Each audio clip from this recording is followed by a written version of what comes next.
Well, that went well. Hello. Hello. Sorry for the confusion on that. No, I'll take all the blame. I was on a Google Meet just hanging out. Well, cool.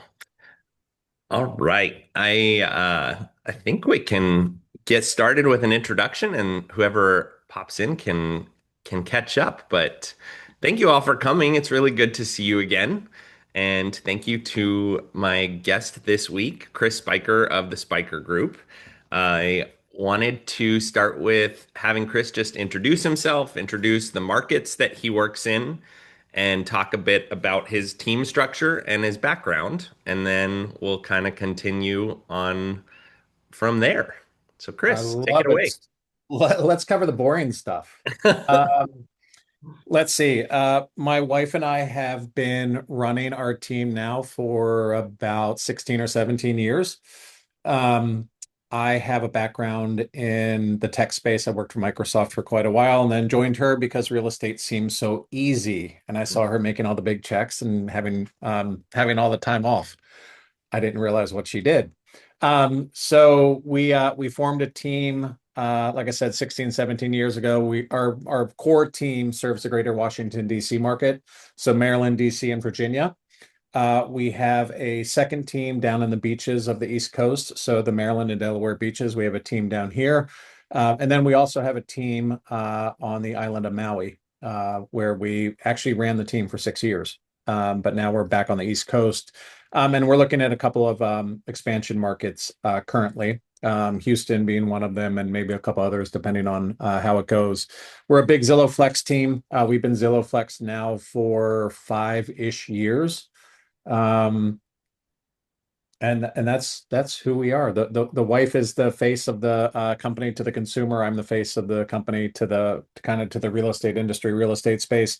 I served as a board advisor to Zillow for 11 years. I don't know if these are all real agents, but I have the They're honor of, for the private second year in a row, companies. chairing the leadership advisory board here at Real. And my wife runs education for Real Luxury, and she's the Northeast Regional Director for Real Luxury as well. So very invested in Real and everything that we do at Real. Very cool. Good. Um, was she already running a team when you joined her, or was she a solo agent at that point? That's such a great story. So she was a solo agent, had always been a solo agent. Back then there wasn't really a concept of a team quite yet. Definitely no concept of an ISA. I think we were one of the first teams in the country to launch the ISA model. Um, and she's old school. She's the best negotiator I know. She's the best working with clients that I know. You know what to say, neurolinguistic programming. I lose every argument at the house because of it. Um, but when I joined her, she was still driving to get initials and signatures on contracts at 9:30 at night just to make sure something could get ratified and then dropping it in the fax machine and sending it to the office. So when I joined her, I was like, hey, I don't know, why don't we try DocuSign? Just so you don't have to do that. And she's like, no, no, no, no, no. My clients want to see me. My clients love me. My clients want to be face to face. Why don't we just try it just once? Um, so she, after that, had one client in the next like 6 months that said, actually, I'd rather have you come over. And she kind of took it as a little bit of a dig at first, but she was like, you know what? It's actually easier. It's better not having to go out at 9 o'clock at night in DC. So, yeah, I joined her and we went through, I kind of brought all of the organization that it comes with running teams and running companies. You know, we started having pipeline reviews, we started adding lead generation pillars, and very quickly she's like, "Whoa, whoa! Like, I need help. We need people." So we went, the old school route. Started with the buyer's agent, then brought in an assistant, then brought on another buyer's agent. Then nobody wanted to answer the phones, and I brought in ISAs, and it grew from there. So we grew from just her and then just me, and we hired my dad at one point, Wow, and grew the team like crazy. excellent. Can you talk more about that evolution from just the two of you? What were your first hires and how did you grow? Yeah. So so when we decided to kind of take this seriously, I told her if I left Microsoft and left a really nice salary and a 401k and all the benefits and everything. We kind of need to blow this up. Um, so I actually did a kind of an A/B test between Zillow, Truly, and Realtor.com at the time when Truly was not owned by Zillow. And we went through and we figured out conversion ratios and lead quality and all that kind of good stuff. Figured out Zillow was the best model and started getting the Zillow leads. The Zillow leads started coming in, the phone started ringing, and I'm not going to talk to clients. So she said, well, we need somebody who wants to talk to clients that are calling in like that. So we hired a buyer's agent because that was the first strategic hire. Buyer's agent got really busy, couldn't answer the phone anymore because, we were on the road. So we brought in actually an assistant to help with I thought would be ISA and kind of contract work, Mhm. but it was overwhelming to do both. So then we hired an ISA, and we just literally grew from there. And then it kind of became a math equation, right? ISA can handle this many phone calls, buyer's agents can handle this many leads, and it costs us this much to operate the business, and we're making this much. So it literally became a math equation. Add buyer's agent, buyer's agent, buyer's agent, buyer's agent, ISA, buyer's agent, buyer's agent, buyer's agent, ISA. Um, Funny story, we were growing like crazy, and there was no Zillow Flex or Zillow Preferred at the time. And I think we had probably 10 or 12 people on the team at this time, and she just let me run with it. She's like, everything's going well, you run with it. And she actually opened our corporate American Express bill one month, and she had never opened it before. And I think it was $75,000, and she hit the roof. And she's, what is this? Do we get this every month? I'm like, yeah, we get it every month and we pay it every month. She goes, how do we pay it every month? Babe, we same expenses. It's a math equation. Expenses, revenue, profit. Expenses, revenue. And she was just like, I don't even want to, I can't look at it. Like, I just can't do it. yeah, Like it's fine. We just, we do our thing, and we grew from there. And it's been a fun ride. That was, like I said, 16, 17 years ago where we started. It was a little tiny Remax office in Olney, Maryland, and we've blown up from there. it's amazing.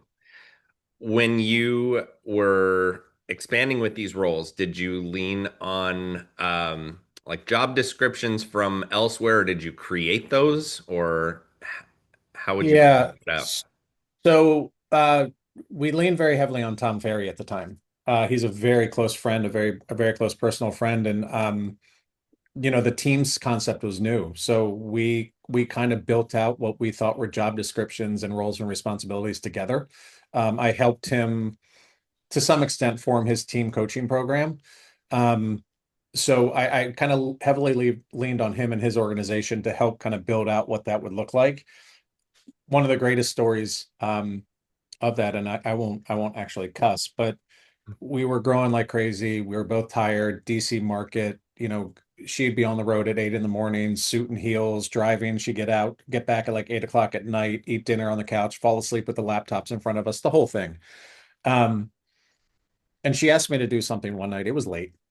And I turned to her and I said, I'm not your effing assistant. Probably the wrong choice of words.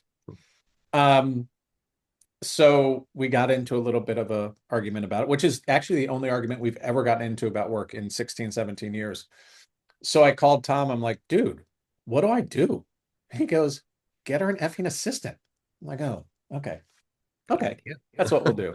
And from that day forward, the kind of the agreement we've had is she runs in her lane, I run in my lane, Mhm. and we never question each other. Now, granted, since I run all the financials and all the spends and all that, if it's a significant spend, um, Sure. we have a talk about it. But generally speaking, we just trust each other 100% to do what we need to do and execute in the business and grow. And that's honestly the only fight we've ever gotten in about work, and that was because of my stupid mouth. Now I have made other missteps where like I've hired somebody and forgot to tell her, and they'll show up on the team call and she's like, "So who's this person?" Like, "Oh, yeah, I forgot to tell you," which also goes over pretty well. Um, but yeah, we defined our roles first and Mhm. then defined kind of the roles and responsibilities of the people on the team. And it becomes very simple. Once you go through and start to define what you want each person to do, and what we've always stuck with is We want every person on the team working closest to the money. Period. End of story. So, like my agents, you're talking to hot leads, you're negotiating deals, you're writing contracts, and you're going to closing. That's all you're doing. And if you are doing something else, my process is broken. So Mm, let me know so I can fix that process. So like we've got the ISA teams who do all the phone calls and all the nurturing and all the lead conversion and kind of handoff. Then we've got the agents who are out closing deals, and then we've got a transaction team who takes it all the way to closing, all the phone calls, all the paperwork, all the contracts, I's dotted, T's crossed. And that's how we operate. Like you do what makes us money, and anything else is busy work in my world, and that's my job to fix. mhm. What are some of the biggest challenges that you have had at each step with that? Um, you know, for as many licensees as we have in this country, it's finding quality people. It's finding quality people, and to some extent, I see it in every team. Like finding quality people who want to work their faces off. Um, Peggy Lyn and I were talking about it last night. We were talking about this call today, and she said, I remember we'd get up, got our daughter out the door to school. She would get dressed, like I said, put on a suit, heels, get in her car, and she was gone for like 13, 14 hours. Like she had 5 listing appointments a day. She might have been also working with buyers. She was sending contracts in, like I said, falling asleep on the couch with the laptop at 11 o'clock at night and doing it all over again. And the the work ethic of a lot of the people now just seems to be much different than that.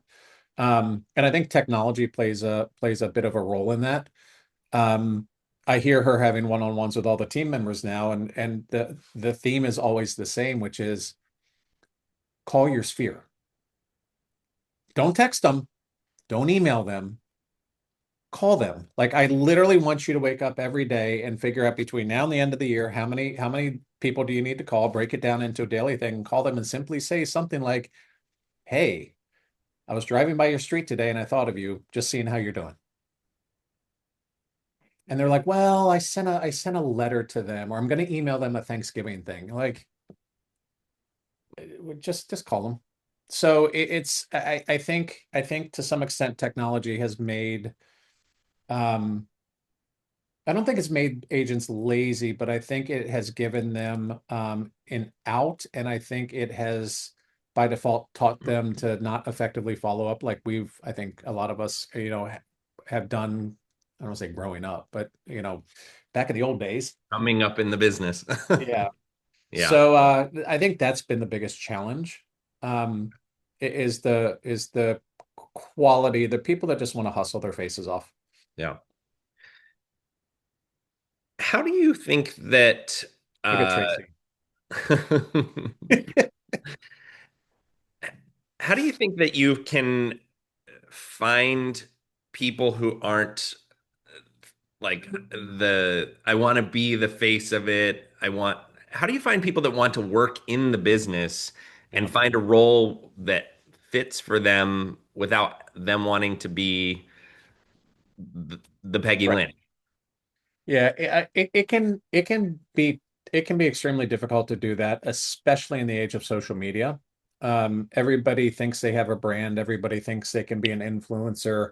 Um, and I've listened to a lot, and Mark Davison is a super close friend. Him talking about brand and what constitutes a brand, and I try to two things. I talk to them about actually what it takes to create a brand and what a brand truly is. It's not a logo, and it's not, 20 social media posts over the next 6 months. Like that's not a brand.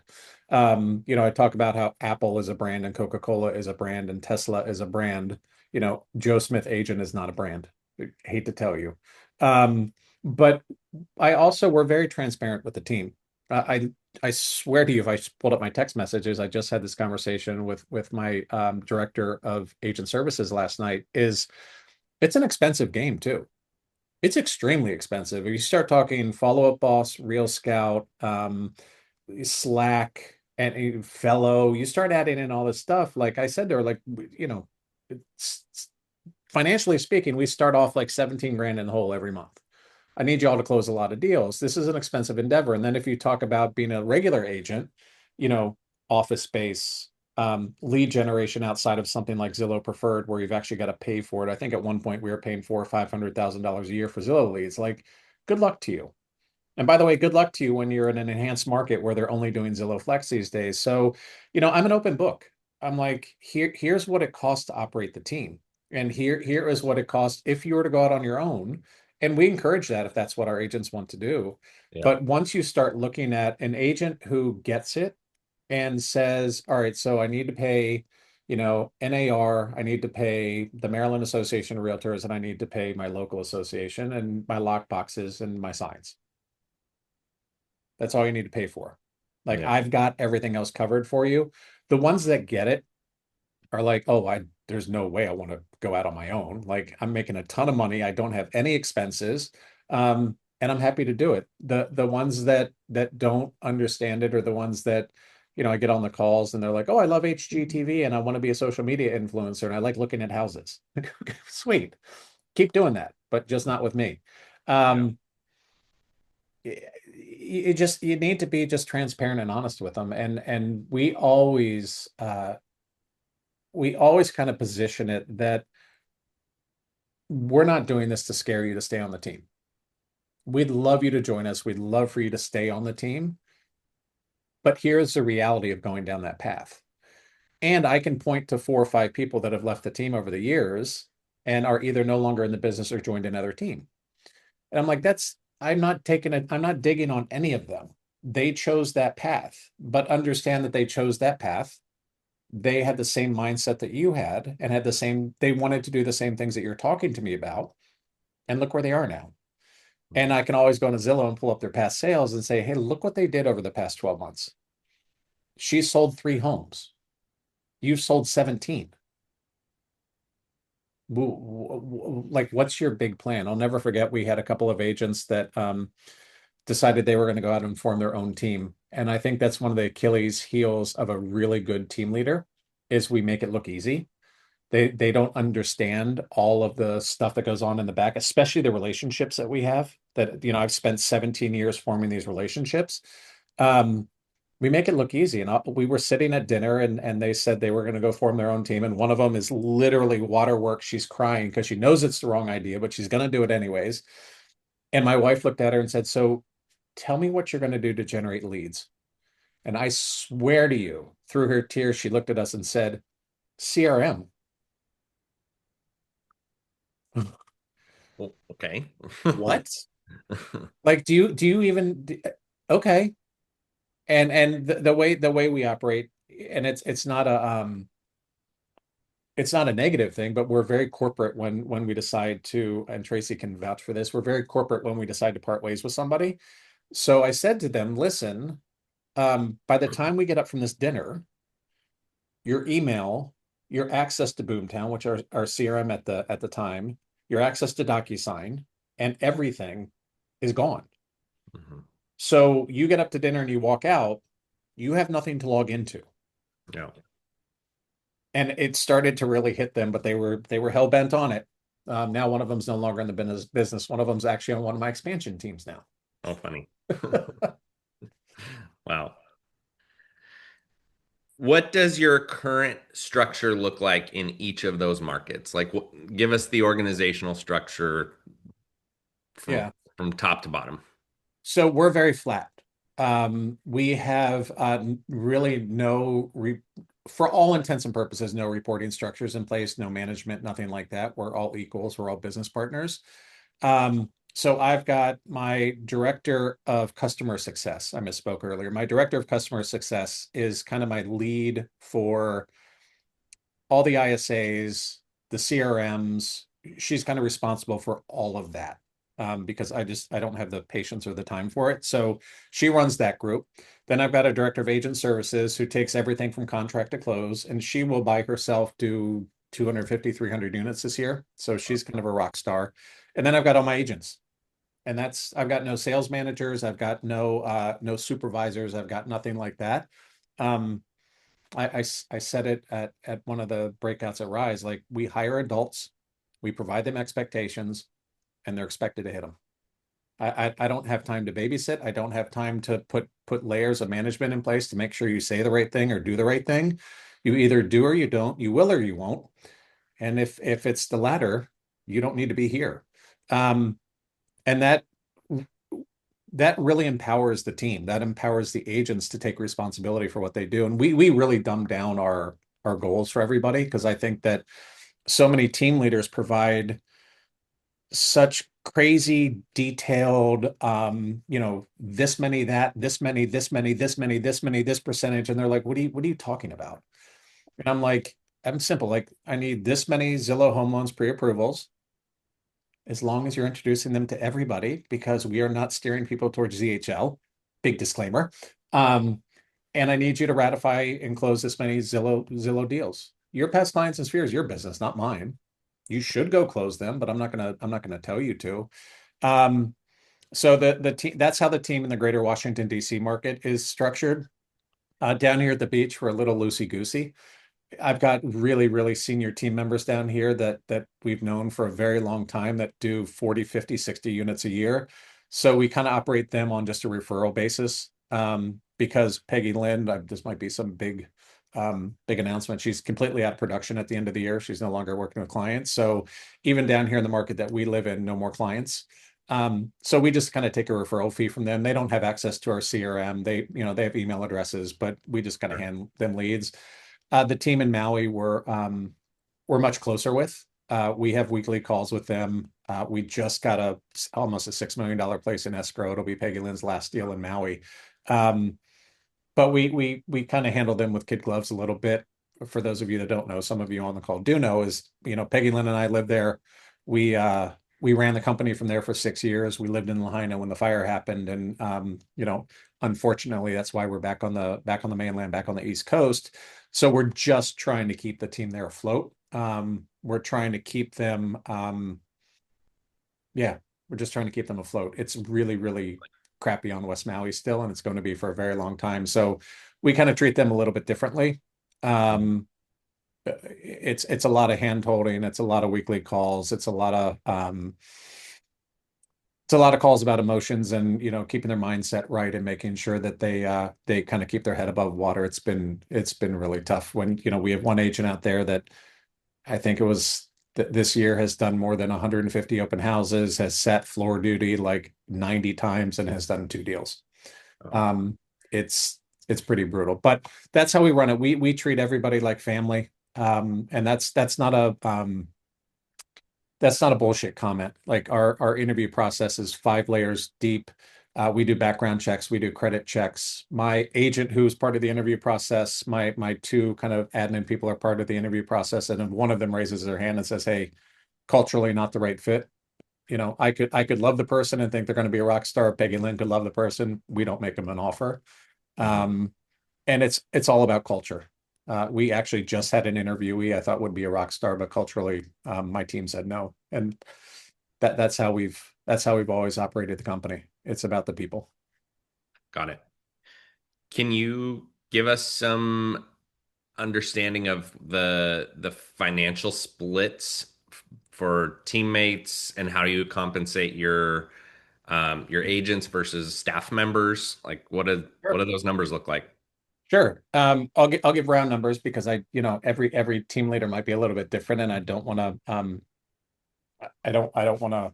get anyone in trouble. So we are very different in that from day one, Peggy Lynn and I decided that no salaries on the team. Period. End of story. We are a commission-based business, and every single person on the team gets paid a portion of the commission at closing. No closing, no pay. That's how we operate. And it's sometimes it's a tough sale. However, when I tell them that the upside is unlimited and everyone has a vested interest in making sure everything gets to closing, everything changes a little bit. So every single person in the company is on commission. Peggy Lynn and I were an S corp. We pull a salary, but that's a little bit different. But nobody on the team does. Um, the depending on the depending on the lead source, the split is going to be a little bit different. If it's a Zillow Flex lead, my ISAs are involved and they need to get paid. If it is a past client in Sphere, I'll tell you what we do for our past client in Sphere. We start the team off at a 70-30. After a certain number of transactions, they go to an 80-20. And then after a certain number of transactions, they go to a 90-10. I wanted to create a very aggressive carrot for them to close their past client in Sphere deals. And I'll tell you why, because the I spend so much time, and I know Tracy, she's a Flex team leader, can attest to this. We spend so much time measuring Zillow Preferred or Zillow Flex and the stats that go along with it and all that kind of good stuff. Hold on one sec. I'm going to send a super quick text because I got somebody coming to the door that I need to make sure Peggy Lyn gets. No worries.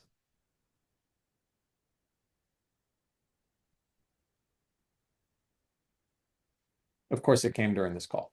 Of course. Um, so I put very big incentives in place for past clients in Sphere. There's nothing I can say to them like, hey, if you don't close this many past clients in Sphere, you're going to be in trouble. Like, it's your business. It's not mine. Yeah. But Zillow Flex, I have both carrots and sticks in place, which is if you don't ratify a certain number of deals in a certain time frame, you're pulled out of lead rotation. If you exceed that number in a certain time frame, I actually do something similar to the past client Sphere deals where I accelerate your commissions. It's all about finding that right mix. It's all about finding the right the right mix of carrot and stick for everybody. And we're very clear with the team, and this has served us well, is I'm not having a conversation with I'm not having a conversation with you about, your individual business and that you are falling short. I'm having a conversation with you because if you do not hit your numbers, you put the greater team at risk. Mhm. And when I go to bed at night, I'm thinking about the 40 people on the team that are paying mortgages and have kids' tuition and car payments and you name it. So I'm not going to let any single individual agent jeopardize the greater good of the company. Mhm. And when you can instill that sense of responsibility into the agents, Mhm. the conversation becomes very easy. It's not me against you.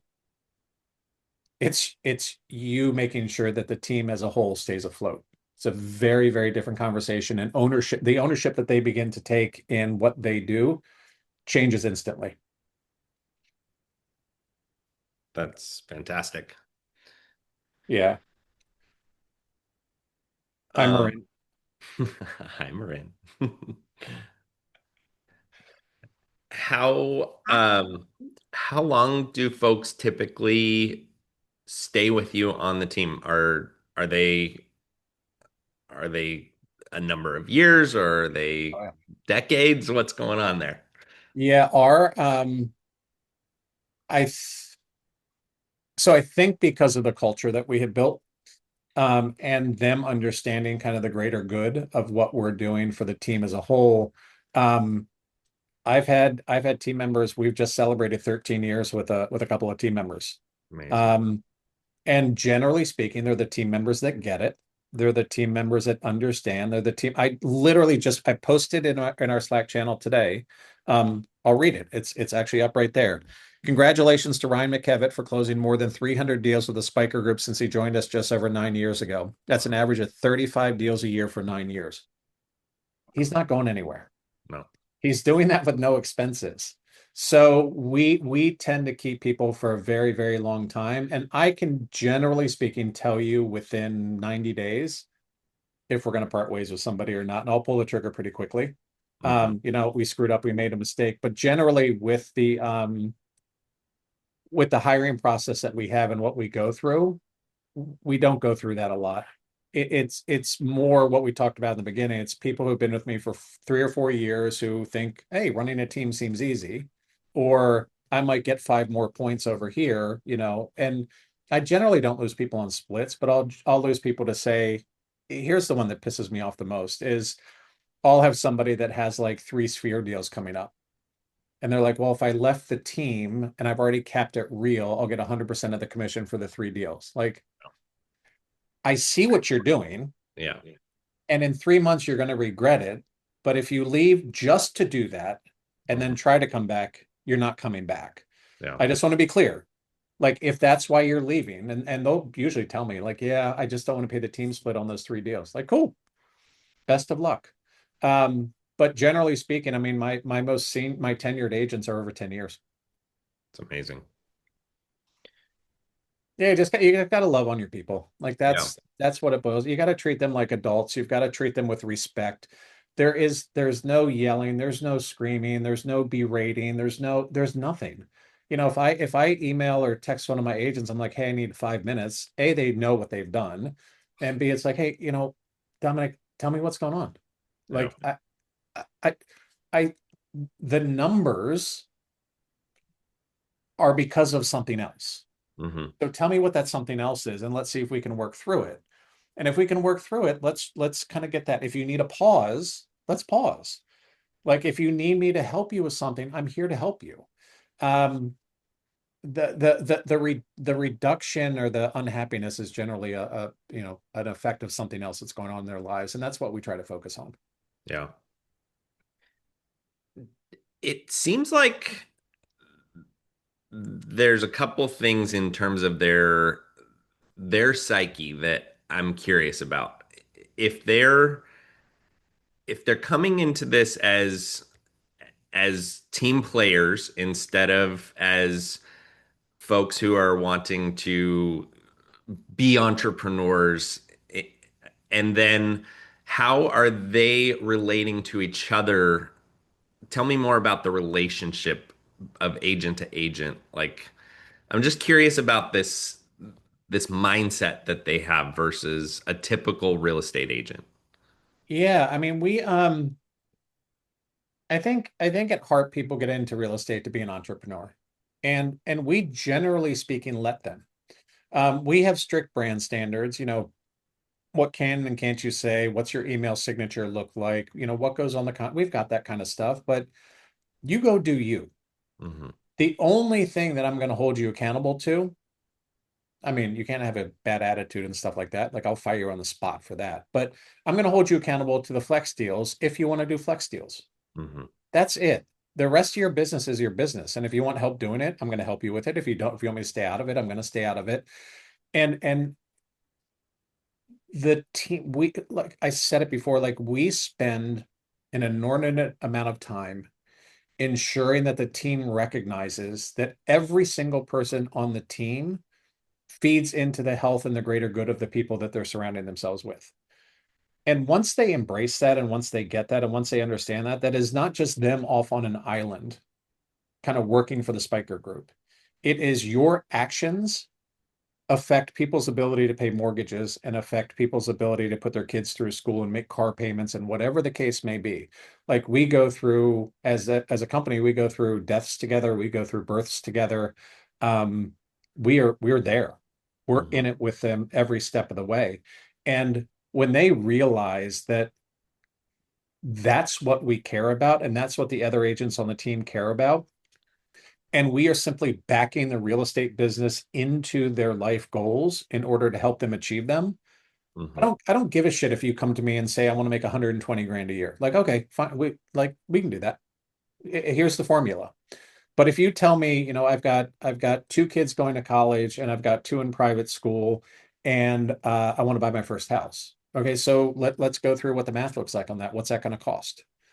And then we say, okay, so you need to make X. In order to make X, you're going to need to do Y deals at this commission. And in order to do Y deals at this commission, you're going to need to take this many leads, have this many conversations, have this many closings. Now let's break that down, what it looks like each month, each week, each day.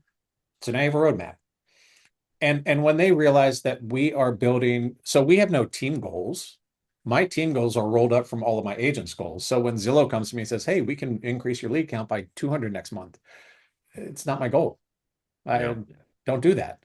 Um, so when they realize that that is what everyone is focused on, it becomes easier. Like Hmm. I'll never call somebody and say, how many deals you want to do next year? I don't know. Every question's always the same. I don't know. Yeah. We're always on the human level, and all the agents on the team are on the human level. Like I can go through my Slack channel and see, the baby's sick, or I've got to pick my kid up from school, or, my father all of a sudden got sick.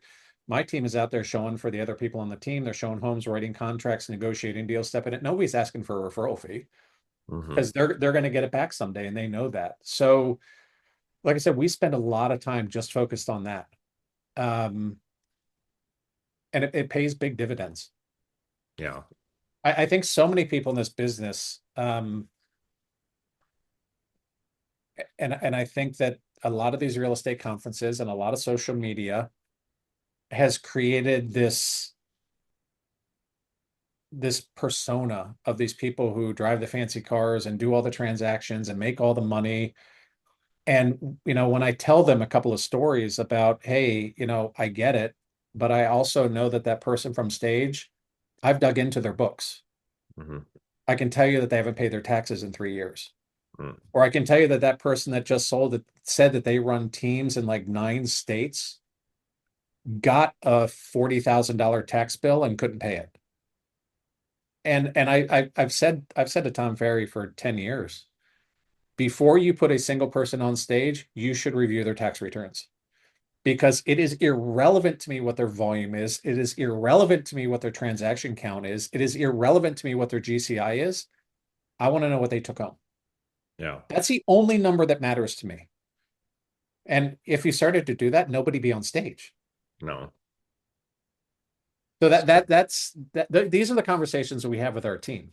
It's yeah. not about the stats, it's not about the numbers, it's not about, oh, conversion. We do have to have the ZHL and conversion and flex and all the, BS that goes along with it. But these are more of the conversations that we have with our team. Yeah. Forgive me if I didn't hear this right, but what about the ISAs? Like what percentage of a Yeah. deal are they getting? They get 10% of the well, not GCI. They get 10% of the money that comes to the brokerage. Okay. So let's just say it's a $10,000 commission. Zillow takes 40%, six Got grand comes to Real, they get $600. Got That it. $600 is split 50-50 between me and the agent. So it's 300, Okay. 300. Got it. Okay. Yeah. Cool. Yeah.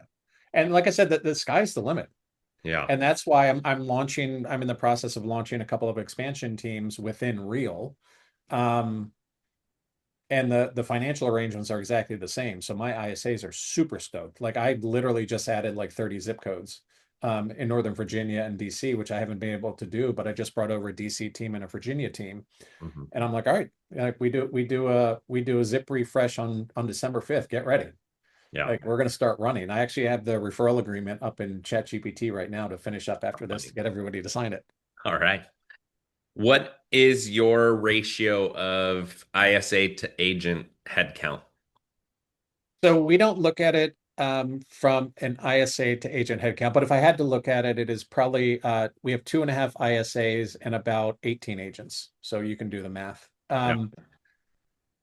I look at it differently. Is I look at it as I can look day of week, time of day, the number of leads that are coming in.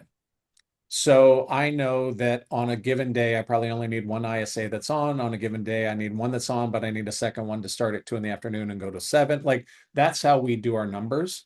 Hmm. And it is extremely, extremely important to me. And that's why we have the half that people take time off. The ISA role is almost impossible to take off unless I start having calls go directly to agents. And since I haven't done calls directly to agents, it's kind of a cluster. They don't Yeah. know what to say. They're on the road. I haven't trained them. Yeah. So I kind of forced my head of customer experience to hire a half or at least somebody. So her and the other ISA could have days off. I said, I don't care what days you take off. You're taking days off. You have Yeah. kids. You have a life. Your health is important. You're not working 7 days a week just because that's where the money is. So that's why the half comes in because I forced my team to take some time off. So are they working a certain number of hours per week each, or what do you mean by half? So one full time to one part time. Okay, got it. Um, uh, it doesn't matter to me when they work. It doesn't matter to me where they work. Sure. As long as there's coverage and adequate coverage during the times of the day that we're open and the days of the week where the leads are coming in and where we might see those increasingly, like Thursday afternoon, Friday morning, Friday afternoon, Saturday, like we're busy with leads coming in. So I usually need two of them. Mhm. Um, and I told Oksana, who's on my team, like it's your gig. I don't care. As long as the phone's getting answered, you're never going to hear from me about phone coverage. If the phone's not getting answered, which by the way, strategically we don't answer the call sometimes, but that's just what we do. But it's really about day of week, time of day, lead count when it comes in. Okay. Do you guys have metrics on what days of the week are the busiest for you?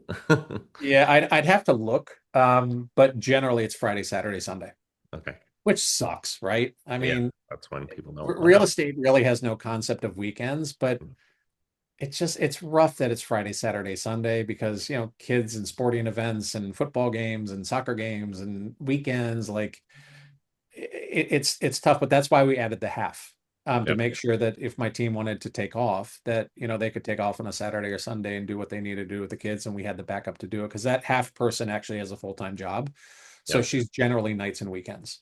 Okay. Um, so yeah, it's usually Friday, Saturday, Sunday. Okay. Got it. All right. Rapid fire round. Any favorite business books? God, I don't read. Okay. Do you So bad. listen No, to but anything hold like on. No, podcasts or? I do have one that I've read two of them that have actually stuck with me, and I'm gonna forget the names. There is Darren Hardy. Darren Hardy did the one about consistency. Okay. Randy, you're shaking your head. Do you know which one I'm talking about? You're muted. He's probably got it. He's probably got it with him. He was just laughing at It's my golf It, joke. I was laughing at the golf joke, and it's somewhere on this bookshelf or in this closet behind me. yeah. I know So exactly so which one you're talking about. Darren Hardy did a book about doing the small consistent things over the long term and Okay. the compound effect. Okay. It's Got the it. compound effect. So that one, and then the other one that I've actually read multiple times is from the FBI negotiator about negotiating the tactics. Yep. Never split the difference. Yep. Dude, All right. that one, bananas. But Nice. I wish I was a reader. I'm just not. I get it. Yeah. But those two books have stuck with me, other than The Hobbit, but that's not a business book. Hobbit. Noted. What are your favorite tech tools or apps?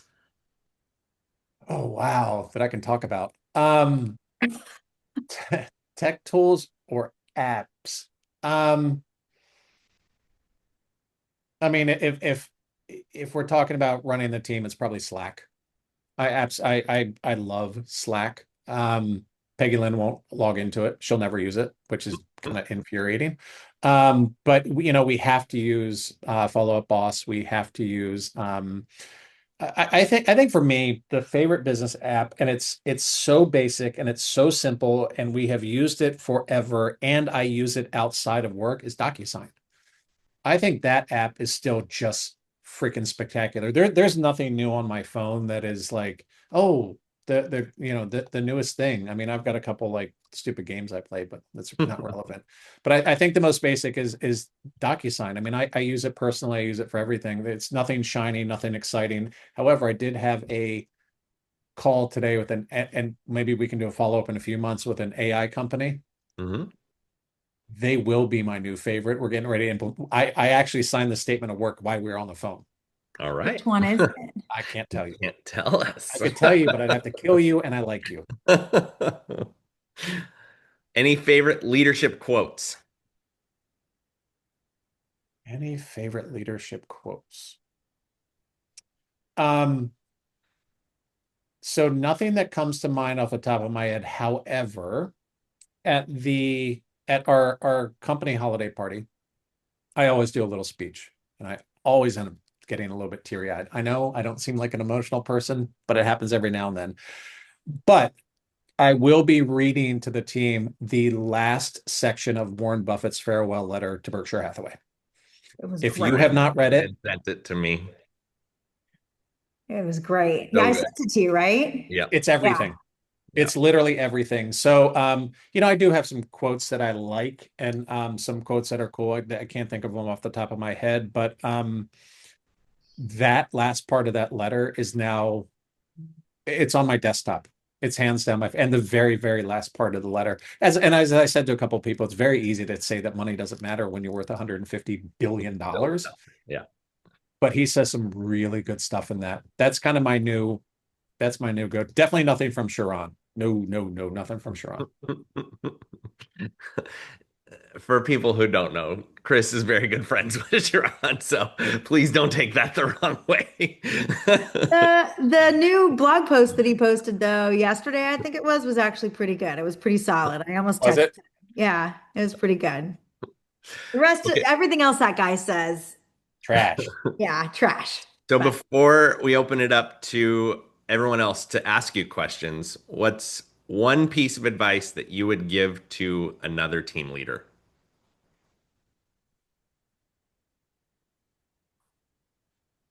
Other than don't do it. Um,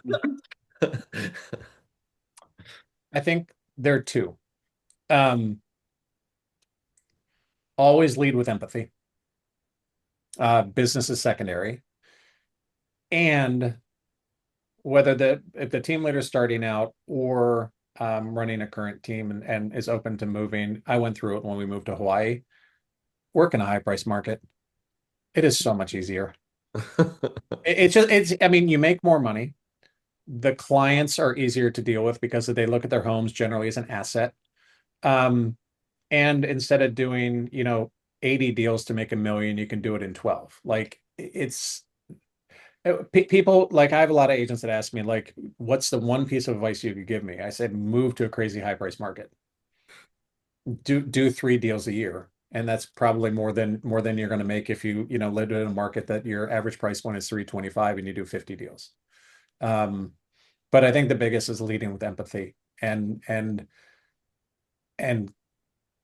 truly, truly, truly caring about your people. It's not I see some of these team leaders who, say, for every 50 I hire, I lose 45 of them and but I get the 5 out of them. I'm like, well, you're like, what is that?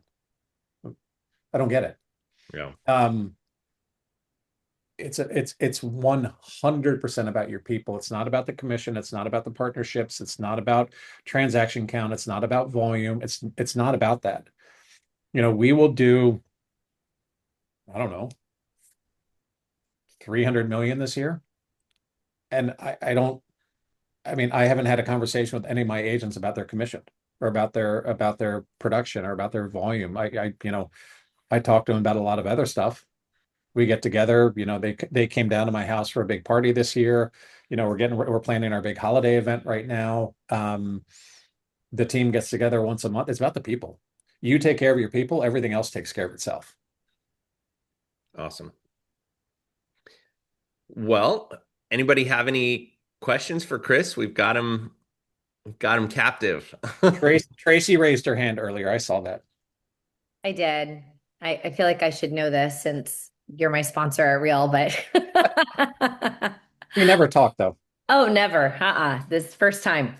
For your ISAs, are they only answering the phone or what else do they do? Everything. Every single lead that comes into the company, whether it's phone, email, text, I mean, sign calls if my agent does not have their own phone numbers on their signs. But every phone number that we publish, every email that we publish goes to our ISAs. I believe that the agents, it's not fair for me to expect the agents who are driving around, writing contracts face to face with clients, Yeah. um, doing all that all day to stop what they're doing and pick up the phone. Because generally, they're either going to put themselves in danger because they're driving, they're going to piss off a client that's standing in front of them, like, oh, hold on, Yeah. I need to get this phone. That's why I have the ISAs. And what we had to instill into the agents was, yes, you're going to pay 5 points on it, but imagine how much you're going to lose if they don't do that. Right. Like you've literally got your own assistant that's going to take care of all of this for you. So yeah, every single lead that we have coming in, no matter what the mechanism is, goes to our ISAs. So how many, for preferred, how many leads on average do you get per month? I think we're somewhere between 320 and 350 right in there. I think we're gonna, I mean, you've probably like me seen a decrease right now, and I think we're gonna see another decrease in December, but they've told us that the ramp up that they're expecting in Q1 is going to be pretty significant. Yeah. Okay. And then you must have other lead sources coming in on a daily basis to the ISA as well. Not really. No. Okay. No, And then no. are they calling into your pond, like your nurture or rejected? That's that's why I'm engaging this new company. Listen, Okay. the short answer is they should be. Yeah, that's my issue right now is that, I have about embarrassingly like probably 6,000 leads just sitting there. And, there's a lot of money probably just sitting there, like a commission that the team could be making and a lot of clients they could be taking care of. And, they're just busy. We don't have an ISA. We do Yep, round robin. yep. Um, but So that that pond it, is my Achilles. so just know that you're not alone. Yeah. Every team leader I talk to across the country, the number one problem that they have, and Yeah. Randy just put it in there, the Yeah, number I one saw problem every that. team leader has, especially Zillow Flex, Yeah. where we are so hyper focused on what we're doing this month. The biggest Achilles heel we have, and Zillow just talked about this stat, and I can't believe they did. A lead that goes more than 90 days only has like a 10% chance of closing. A lead that Right. goes more than six Right. months is almost Yeah. gone.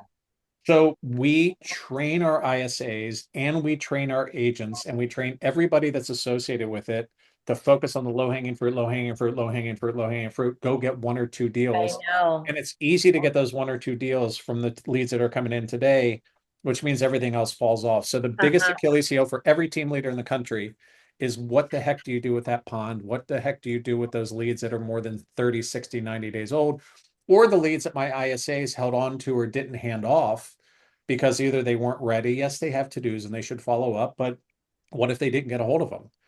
Right. If they didn't get a hold of them, I can't expect my ISAs to keep trying to get a hold of them because they have new leads coming in that the chances of them converting are so much higher. I'm like, don't talk to them. Talk to these people who are coming in because Right. that's what we're Right. measured on. Yeah. So that's a tough one. And when you tell your agents, hey, go call out of this pond, these leads have been sitting in there for 3 months, they're like, or do I just wait for the next call to come Yeah. in? Yeah. I think that, yeah, the predicament that I'm in is like I have the pond, which, has about 6,000 leads just sitting there. And then the agents on my team, specifically the ones that have been with me for longer periods of time, they're pushing stuff to the pond, but they're keeping stuff as well. So they may have like Yep. 150 contacts in their pipeline, which does nobody any good. Because I'm like, you're not managing you're not managing 150 people. So again, like those could be managed better, but I understand you're hanging on to that low, you're working the low hanging fruit and trying to hang on to promise here. Um, and I, then, I and then it's hard to find a good ISA to really manage well, any of that. I think that a role that we are all going to see really, really, really start to get traction and really start to gain popularity, and it's a needed role. And you can create any kind of fancy name for it, but it's literally going to be a database manager. Exactly. That's You've got it. exactly You've what it, got, I yeah, mean, that's exactly I've it. got a Yeah. database of like 90,000 leads, and I've got nobody doing anything Jesus. with it. Oh my God. Yeah. I So just had that Jeez. And conversation earlier today. it's a I'm stressed about hardcore database manager. 6,000. Oh my God. I feel Yeah, you. but it's a hardcore database manager. It is, How do and whether we, it's using Follow Up Boss or Fellow or something like that, it is somebody who is managing the massive, massive, massive database of past clients that are in, or not even past clients, past leads that are in there, and making sure that somebody's paying attention to them, somebody's loving on them, somebody's listening to the signals, somebody is taking that database and segmenting it out and providing relevant information to what they were looking like. That is an art form all unto itself. And I think that is the next big role, especially for large teams. I think that's brilliant. does that does that job description exist? If not, what can we all do together to create it? And how do we So hire to that? yeah, so I think it exists outside of real estate. Okay. I mean, if you look at any e-commerce company, or if you look at any company who has, inbound leads or people who are, requesting information about products, or like, everyone segments out their leads and everybody tries to provide relevant information based on those leads. Um, the role exists. The role does not exist in real estate today that I know of. But, you know, I think Well, I think we could create that role. yeah, Like, yeah. I yeah. think you just have to create it and, Yeah. I mean, I think it's just yeah, I And think, and the beautiful thing is I don't think that role needs to be centralized to my team.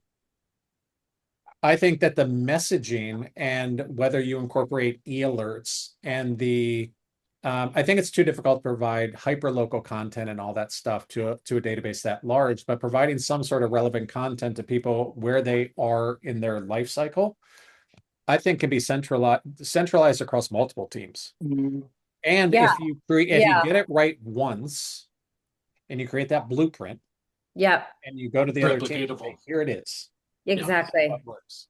And that's actually what that AI call that I had today, that's exactly what I'm working on. That's why I signed the statement of work, because I believe that they have the beginnings of a solution to that. And it's very economical since it's AI, and I will definitely share it when the time is right. But I think that's the next big thing. I think that, yeah, I mean, Yes. yeah, that you hit the nail on How the head.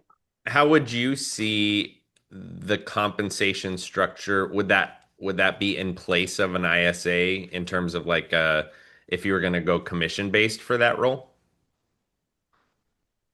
Um, I don't know. I mean, the question becomes, if somebody uncovers a lead and that lead is then redistributed, is it redistributed to an agent or is it redistributed to the ISA to then decide who it goes to? There are lots of different iterations of what that could look like. Hmm. Um, I don't know. Yeah. But I mean, using the system I just looked at, I mean, it is based on for all intents and purposes, AI driven conversations of a Mhm. certain time. Like, if AI has a discussion of more than 30 seconds, then there's a charge, and it's not a big charge. Um, so I mean, it'd be tough to, like, if you look at email marketing platforms, it's like based on the size of the database. I'm like, if I handed over 80 or 90,000 leads, like, it's ungodly expensive. So I don't know what that looks like yet. But if I were to bring that role internally, it would be 100% commission based. I will never pay a salary. It's not my DNA, and I'm not going to start now. I mean, Yeah. I'm done. Love it. Cool. Okay. Well, thank you. Yeah, of Yeah. course. Does anybody else have any questions for Chris? When should I send my calendar to remind me to ask you about that platform? Um, give me like 45 days. All Because right. what I want to do is I want to go in and I want to help them refine their process Mhm. specifically for this challenge. Yeah. And once I get that process refined with them and do a bunch of testing, that's when I'm going to be able to talk about it. Because I don't Well, I don't want to say, here's the concept, everybody go talk to them. I want to yeah. create something that I know works and then roll it out to the people that I know, like, and trust, and love. I did that with another AI company earlier this year, and I did the same thing because I was like, they're not going to be ready, and I don't want to send everybody there because I'm real stingy about my referrals. Like, it's got to be like ready. They Yeah. got to be top notch and all that. Um, so Yeah. I Yeah. I love appreciate it. you helping with the functional beta Yeah. test on that. Totally. Of course. Okay. Awesome. Yeah. All right. Dominic, I actually got to run Okay. the Zillow call for Appreciate again. you all. I'll Thank see you you all on for Thanks. coming. Monday. Thanks so Thank you, much, Tom. Bye. Dominic. See you Have a Thank good guys. day. you. Okay. Bye. Bye. All right.